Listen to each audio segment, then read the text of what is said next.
महाकुंभ में मुआवजे की घोषणा तो हुई, लेकिन मुआवजा आज तक नहीं मिला। मृतक के परिजनों के प्रति हम प्रदेश सरकार की तरफ से, जिन्होंने इस हादसे में अपने परिवार के सदस्यों को खोया है,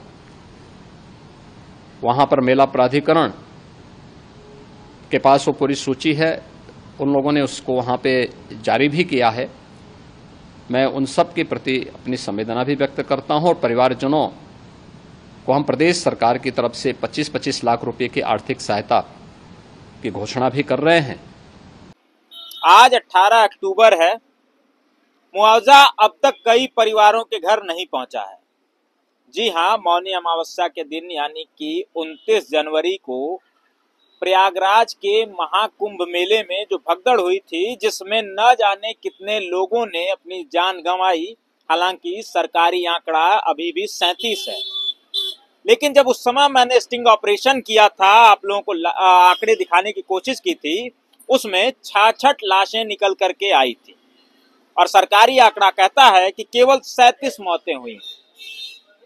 तो बीबीसी ने जो रिपोर्ट किया, जो तहकीकात और पड़ताल की, लोगों के घरों में जो नोटों की गड्डियां पहुंचाई गई, वो आखिर किस लिए थी? ये सवाल खड़ा होता है। और उससे भी बड़ी हास्यास्पद बात आप सुनकर हंस पड़ेंगे कि जिनकी मौतें महाकुंभ के भगदड़ में हुई, उनको आज तक मृत्यु प्रमाण पत्र जारी ही नहीं किया गया। जी हां, हालिया एक मामले में जब एक याची मध्य प्रदेश के रायसेन जिले की अपनी याचिका दाखिल करती है मृत्यु प्रमाण पत्र के लिए, न्यायालय का दरवाजा खटखटाना पड़ता है मृत्यु प्रमाण पत्र प्राप्त करने के लिए। याची के वकील अधिवक्ता अरुण यादव चंचल जब जाते हैं, न्यायपालिका के माध्यम से उस परिवार की लड़ाई लड़ते हैं, तब जाकर के कहीं मृत्यु प्रमाण पत्र जारी हो पाता है। मध्य प्रदेश के रायसेन जिले के जिस श्रद्धालु की मौत हुई थी महाकुंभ मेले में भगदड़ में, जो मौनी अमावस्या के दिन हुई थी, उसमें जब याची इलाहाबाद हाईकोर्ट का दरवाजा खटखटाती है, तो वहां से आदेश दिया जाता है कि जल्द से जल्द मुआवजे की राशि पीड़ित परिवार के परिजन को दी जाए। उसमें न्यायमूर्ति अजीत कुमार एवं न्यायमूर्ति स्वरूपमा चतुर्वेदी की खंडपीठ ने रामकली बाई की याचिका पर दिया है। याची की ओर से अधिवक्ता अरुण यादव चंचल और राज्य सरकार के अपर महाधिवक्ता मनीष गोयल व अपर मुख्य स्थायी अधिवक्ता एके गोयल ने पक्ष रखा। ये कितनी हास्यास्पद बात है, जहां सरकार दावे करती है कि लगभग 60 करोड़ से ज्यादा लोगों ने संगम में डुबकी लगाई है। इस तरीके से पूरे देश और विदेश में प्रचारित किया गया था कि ये महाकुंभ का संयोग 144 सालों के बाद बन रहा है।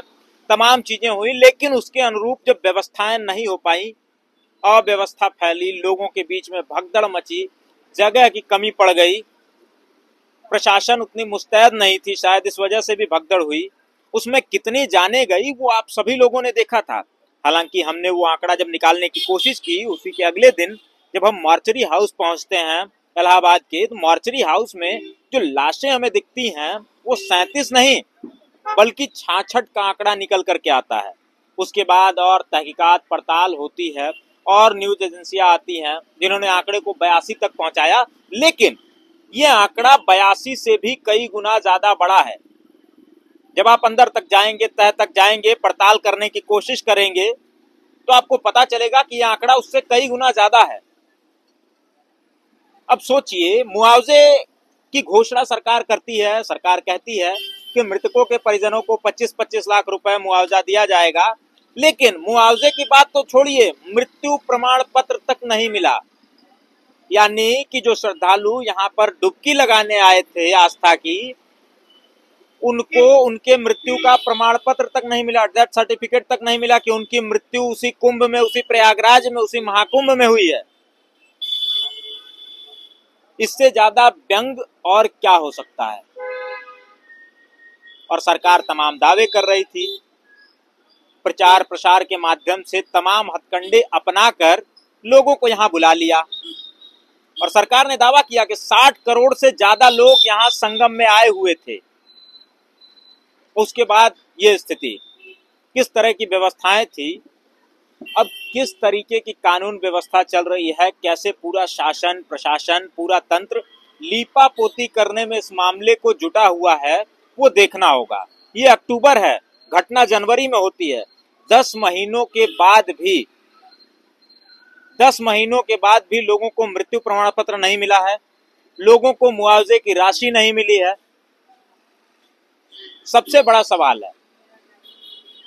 फिलहाल अब देखना यह होगा कि जिस तरीके से हाई कोर्ट ने फटकार लगाई है वहां के डीएम पर, शासन प्रशासन के अधिकारियों पर, उसके बाद क्या कुछ कार्रवाइयां होती है। क्या और लीपापोती इस मामले में होगी या जो सच है उसे उजागर कर दिया जाएगा। फिलहाल आप क्या सोचते हैं कमेंट्स के माध्यम से बताइएगा। हम जल्दी मिलेंगे अगली अपडेट के साथ। तब तक के लिए नमस्कार, जोहार।